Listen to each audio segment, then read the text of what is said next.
கண்களை மூடி பக்தியோடு நாம் ஜெபிப்போமாக.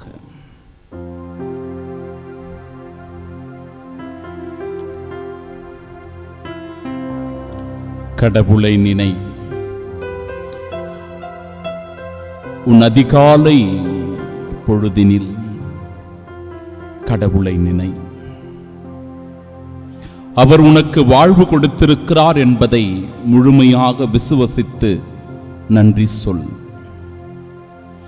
இந்த நாள் உனக்குரிய நாள் என்பதை நீ உணர்ந்து கொள்.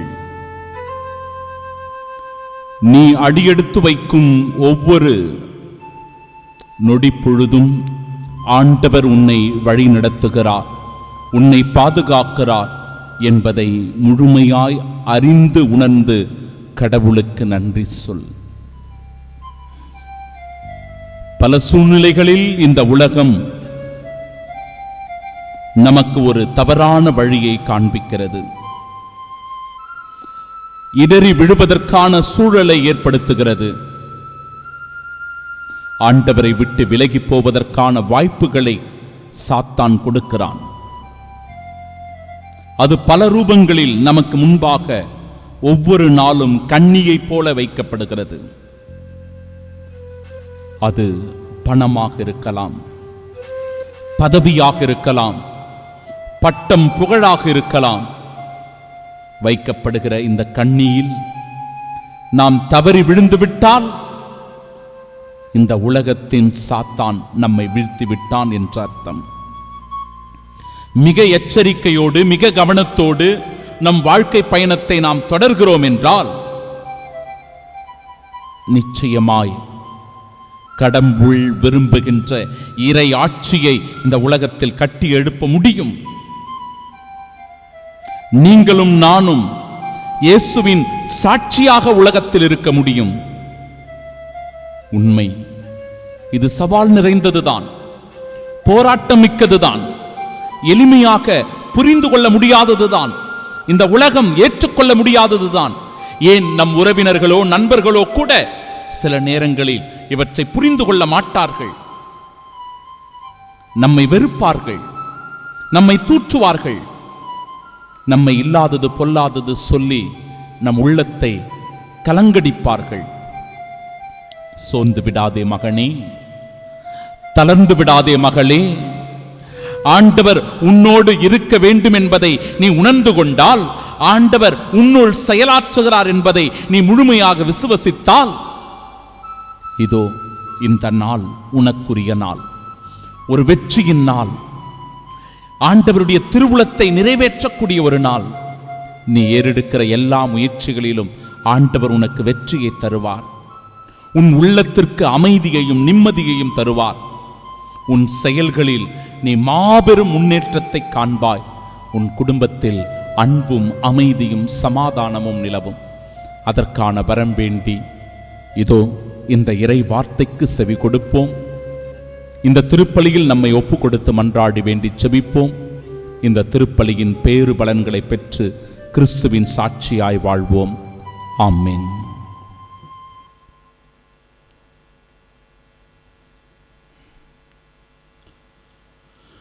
நிறைவான மகிழ்ச்சியான வாழ்விற்கு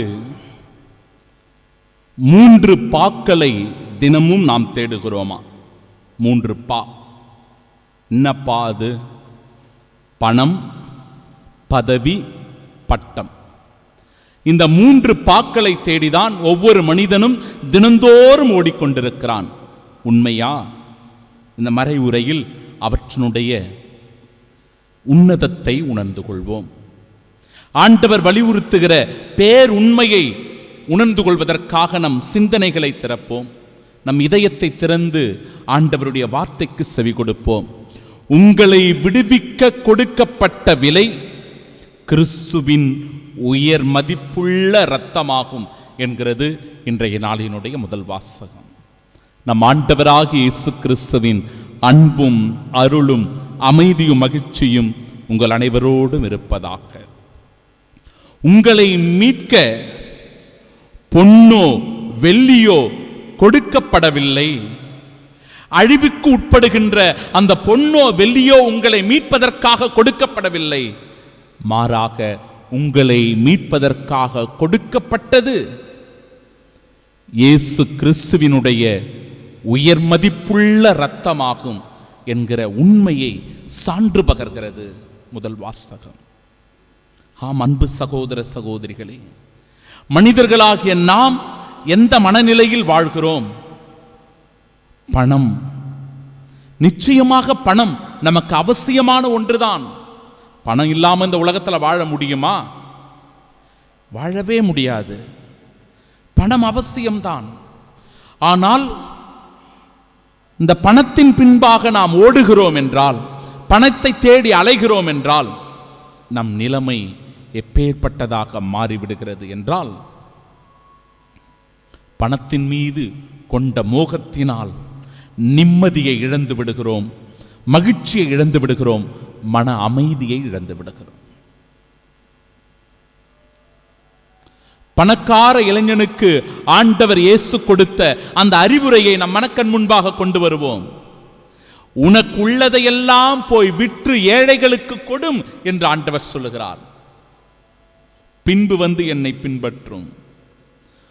உம்மிடம் உள்ளதையெல்லாம் விற்று ஏழைகளுக்கு கொடும்.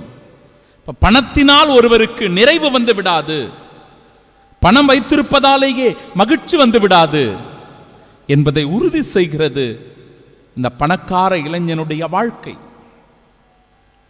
பதவி, சில பேருக்கு பதவி மோகம், பதவி பதவி என்று அலைவார்கள். தற்பொழுது கூட அரசியல் சூழ்நிலை எப்பேற்பட்டதாக இருக்கிறது என்பதை நீங்கள் நன்றாகவே அறிவீர்கள், உணர்வீர்கள். பதவி மோகம் அதிகரித்திருக்கிறது. அதற்காக எந்த விலை கொடுத்தேனும் எப்படியாவது வாங்கிவிட வேண்டும் என்கிற முனைப்பு அதிகமாக இன்றைக்கு நடக்கிறது. பேரங்கள் பேசப்படுகிறது.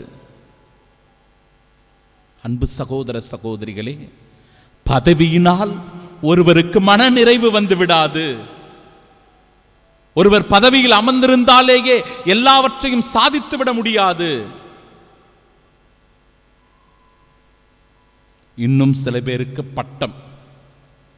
பட்டம் பெற வேண்டும், இதை படிக்க வேண்டும், அதை படித்து சாதனை புரிய வேண்டும் என்று சொல்லி சில பேர் எப்பொழுதும் தன் பட்டத்தை, புகழை பெருமைப்பட பேசிக் கொண்டிருப்பார்கள். பெருமை, வீண் பெருமை. இந்த வீண் பெருமையினால் நாம் ஒன்றும் சாதிக்கப் போவதில்லை. அதனால்தான் என் அன்பு சகோதர சகோதரிகளே, இன்றைய நாளினுடைய நற்செய்தி வாசகம் நமக்கு தெளிவாக சொல்லுகிறது, உங்களிடையே அப்படி இருக்கக்கூடாது. நீங்கள் உண்மையான கிறிஸ்துவின் சீடர்கள் என்றால், இயேசு கிறிஸ்துவை பின்பற்றுகிற, விசுவசிக்கின்ற கத்தோலிக்க இறை நம்பிக்கையாளர்கள் என்றால், உங்களிடையே அப்படி இருக்கக்கூடாது என்று சொல்லி ஆண்டவர் வலியுறுத்தி எதை நமக்கு நினைவூட்டுகிறார் என்றால், உங்களுள் பெரியவராக இருக்க விரும்புகிறவர் தொண்டராக இருக்கட்டும். தொண்டாற்றக்கூடிய மனநிலையில் இருக்கணும். அவங்க தான் பெரியவங்க. ஒரு தொண்டன் என்கிற மனநிலையில் இருந்து பணி செய்யக்கூடியவராக, சேவை மனப்பான்மை உள்ளவராக, அடுத்தவர்களுக்கு உதவி செய்கிறவராக, இரக்கம் காட்டுகிறவர்களாக, நல்லது செய்கிறவர்களாக, நன்மைத்தனத்தை செய்கிறவராக இருக்க வேண்டும். கத்தோலிக்க திருச்சபை என்பது இப்படி நன்மை செய்யக்கூடிய திருச்சபை. என் அன்பு சகோதர சகோதரிகளே, கத்தோலிக்க திரு அவையினால் இன்றைக்கு ஏராளமான நற்பணிகள் உலகெங்கிலும் ஆற்றப்படுகிறது. வேறு எந்த திருச்சபையிலும் இது இல்லை. நம்மை நாமே மார்த்தட்டி கொள்ளலாம். அதே நிலையில் இன்னும் இன்னும் மிகுதியாக இதை நாம் செய்து கொண்டே இருக்க வேண்டும். ஏனென்றால் இது உங்களுடைய என்னுடைய வேலை அல்ல, மாறாக இது ஒரு இறையாட்சி கனவு, இயேசுவின் கனவு. இயேசுவின் கனவை நனவாக்க நாம் ஒவ்வொரு நாளும் உழைக்க வேண்டும். தியாக உள்ளத்தோடு உழைக்க வேண்டும், பணி செய்ய வேண்டும், தொண்டுள்ளத்தோடு. ஏழைகள் பால் கொண்ட அன்பினால் ஏழைகளினுடைய வாழ்வை உயர்த்த உழைக்கின்ற இறை பணியாளர்கள், அருட்சகோதரிகள், இறை ஊழியர்கள் உண்டு. படிப்பற்ற பாமர மக்களுக்கு கல்வி ஞானத்தையும் அறிவையும் ஊட்டி அவர்கள் வாழ்வை உயர்த்தக்கூடிய சகோதர சகோதரிகள் உண்டு. மருத்துவ வசதி இல்லாத ஒரு சூழ்நிலையில் அவதிப்படுகிற அல்லலுறுகிறவர்களுக்கு எளிய முறையில் மருத்துவத்தை கொண்டு போய் சேர்த்து அவர்களுடைய உடல் நலனில் அக்கறை காட்டிய கத்தோலிக்க திரு அவை இன்றைக்கும் உயிரோட்டம் உள்ளதாக செயலாற்றிக் கொண்டிருக்கிறது. எவ்வளவு எவ்வளவு சமூக பணிகள், கல்வி பணிகள், மருத்துவ பணிகள் என்று நாம் பட்டியலிட்டுக் கொண்டே போகலாம். ஆனாலும் இது போதாது, இன்னும் தொடர வேண்டும், இன்னும் தொடர வேண்டும். இயேசுவினுடைய கனவை நனவாக்க இன்னும் அந்த தொண்டு மனப்பான்மையில் தொண்டர்களாக இருந்து சேவை உள்ளத்தோடு பணியாற்றவே ஆண்டவர் உங்களையும் என்னையும் அழைக்கிறார். என் அன்பு சகோதர சகோதரிகளே, உங்களுள் முதன்மையாக இருக்க விரும்புகிறவர் அனைவருக்கும் பணியாளராக இருக்கட்டும் என்று சொல்லுவது பதவி என்பது ஒரு புகழின் உச்சத்திற்கு சென்று அமர்வது அல்ல, மாறாக தொண்டன் என்கிற மனநிலையில் மக்களோடு மக்களாக இணைந்து பணியாற்றுவது, கடைநிலையில் நின்று கொண்டு சிந்திப்பது, கடைசியில் இருக்கிற மனிதனுக்காக சிந்திப்பதுதான் ஒரு தொண்டு மனப்பான்மையினுடைய அடையாளமாக இருக்கிறது.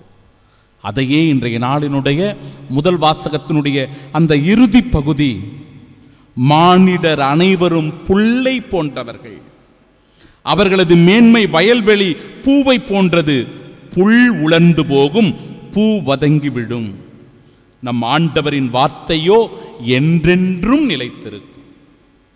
நம்முடைய வாழ்க்கை ஒரு பூவை போல, புல்லை போல.